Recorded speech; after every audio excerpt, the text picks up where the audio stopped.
அசைவம் சாப்பிட்டதுக்கு அப்புறமா ஜீரணிக்கக்கூடிய ரசத்தை ஈஸியா செஞ்சிருவோமா? மிக்ஸி ஜார்ல 1 ஸ்பூன் சீரகம், 1 ஸ்பூன் மிளகு, 2 தக்காளி பழத்தை மேல உள்ள காம்பை நீக்கிட்டு சேர்த்துக்கோங்க. அது கூடயே தேவையான அளவுக்கு புளிய விதையும் நாரையும் நீக்கி சேர்த்துட்டு 2 இனுக்கு கருவேப்பிலையும் கொஞ்சம் கொத்தமல்லி தலையும் சேர்த்துக்கோங்க. கொத்தமல்லி தலைகளை காம்போட சேர்த்துக்கோங்க.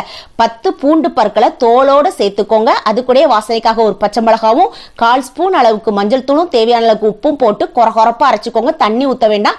தக்காளி பழத்தில் உள்ள தண்ணியே போதும். இதை அப்படியே வேறொரு பாத்திரத்துக்கு மாத்திக்கோங்க.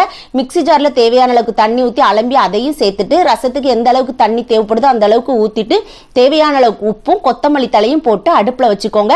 நொர கூடி வர்ற சமயத்தில் இதுக்கு ஒரு தாளிப்பு ஒன்று கொடுத்துடலாம். ஒரு சின்ன பேனை ஹீட் பண்ணி 2 ஸ்பூன் எண்ணெய் சேர்த்துக்கோங்க. எண்ணெய் அதிகமாக வேண்டாம். கொஞ்சம் கடுகு, 2 வெந்தயம், வத்தல், கருவேப்பிலை, ஒரு 1/4 ஸ்பூன் அளவுக்கு பெருங்காயத்தூள், 1 ஸ்பூன் அளவுக்கு ரசப்பொடி சேர்த்து தாளிச்சு அதில் ஊத்திட்டீங்கன்னா அருமையான ரசம் ரெடி. கண்டிப்பா ட்ரை பண்ணுங்க. அப்படியே சப்ஸ்கிரைப் பண்ணிருங்க.